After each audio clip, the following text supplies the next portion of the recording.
अस्सलामुअलैकुम बिस्मिल्लाहिर्रहमानिर्रहीम। Welcome to my channel पर लर्न टुगेदर। उम्मीद है कि आप तमाम लोग खैरियत से होंगे। तो आज हमारे पास सेकंड पोएम आ गया है, डोंट क्विट। इसके सवालात देखेंगे और देखेंगे इसके कौन कौन से सवालात इंपॉर्टेंट हैं। इससे पहले हमने पढ़ा था the character of the happy life के बारे में देखा था और उसके क्वेश्चंस देखा था कि कौन से क्वेश्चंस इंपॉर्टेंट हो सकते हैं। अब नेक्स्ट क्वेश्चन आपके पास चैप्टर आया, पोएम आया है कौन सा, डोंट क्विट। और इससे पहले चैप्टर नंबर 1 से लेकर 10 तक जो यूनिट्स होते हैं आपके पास, वो तमाम चैप्टर्स के मैंने क्वेश्चंस अपने चैनल के अंदर अपलोड कर दिया। आप जाके उसे भी चेकआउट कर सकते हो, क्योंकि मैंने आपके लिए कोशिश किया कि आपको तमाम मटेरियल्स प्रोवाइड करूं। तो इस तरीके से मैं इसको क्या कर रहा हूं, आप तक प्रोवाइड कर रहा हूं।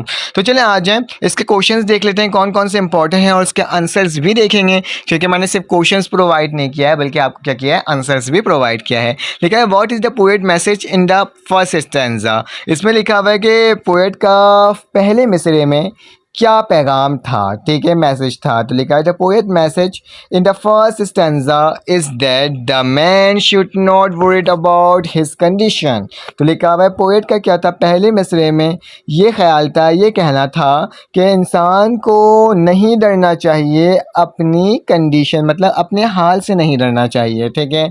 What ever tension he does have should not take his step back. उसकी ज़िंदगी में जो भी परेशानियाँ चल रही हो, जो भी दुश्वारियाँ चल रही हो, उसे क्या करना चाहिए, अपने कदम को पीछे नहीं रखना चाहिए, बल्कि जिस हुसूल के लिए वो आगे बढ़ रहा हो उस हुसूल में उसको आगे चलना चाहिए। He should set out his plan and should continue his effort to achieve his target till the last breath of his life.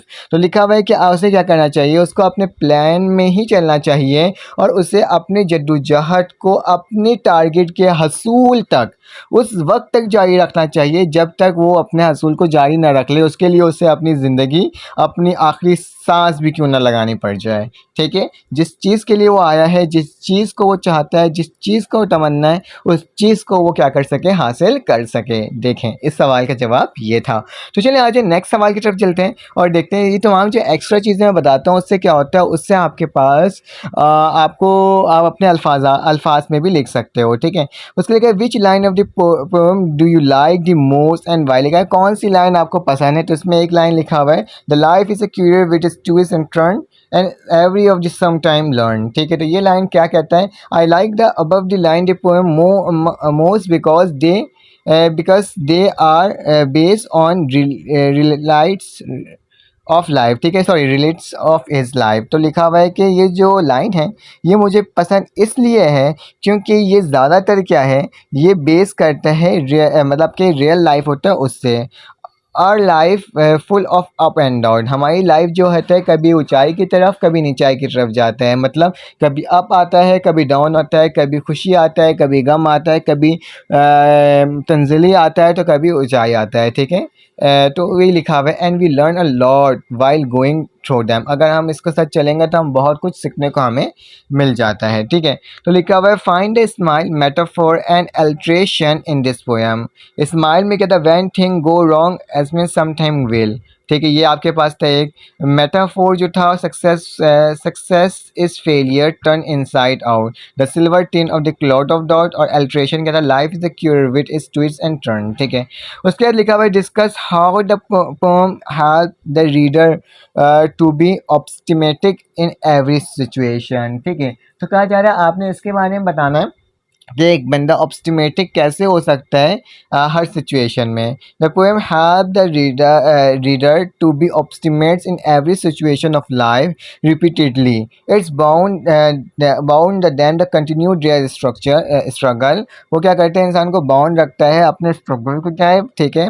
फिर लिखा हुआ है कम what may happen should not give up in their. कुछ भी हो जाए, कुछ भी हो जाए, लेकिन वो अपने मकसद के लिए गिव अप नहीं करता, अपनी एफर्ट जारी रखता है। To face the challenge of life positively it's mean the purpose of the poem, ठीक है। वो फेस करता है अपनी तमाम प्रॉब्लम को पॉजिटिवली, ठीक है, और क्योंकि यही मकसद है इस पोएम का, ठीक है। ये लिखा हुआ है what effect does the poem create on the reader. क्या इफेक्ट पढ़ने वाले के ऊपर ये पोएम डालता है, ठीक है। The poem create a positive effect on the reader. It teaches that it in every situation definition of life man should be optimist. ठीक है, इंसान को हमेशा ऑप्टिमिस्ट रहना चाहिए, बहुत इफेक्ट करता है। और ये भी लिख सकते हो कि जब वो पढ़ता है तो समझ में आता है वो खुदगर्ज है या फिर वो अपनी ही चीज़ को अपने ही आगे लेकर जाने की कोशिश करता है, वो किसी की नहीं सुन रहा होता, बल्कि वो क्या कर रहा होता है अपने स्ट्रगल के लिए, अपनी अपनी ही जो आपको हासिल करना होता है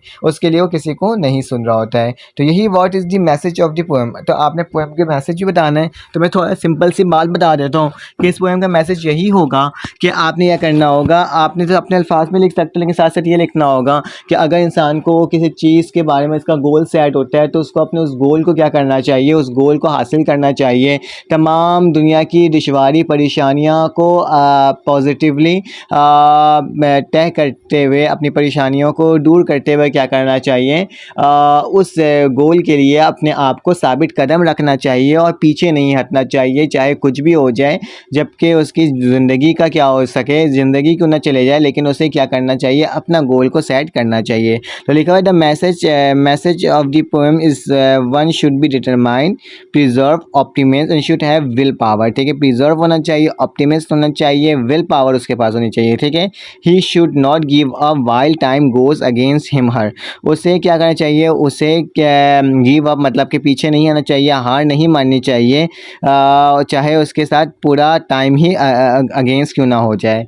ही should wait but never should quit. उसे क्या करना चाहिए, उसे इंतज़ार करना चाहिए, उसे सब्र करना चाहिए, बल्कि उसे हार नहीं माननी चाहिए। At last he will achieve an utmost. ठीक है, एटमोस्ट होगा, ठीक है, सक्सेस। उसका क्या लिखा हुआ है, उससे क्या होगा, वो अगर ये चीज़ करेगा तो उसको अचीवमेंट हासिल होगी और एक दिन वो सक्सेस हो जाएगा। ठीक है, why does the poem term in the cure with a twist and turn.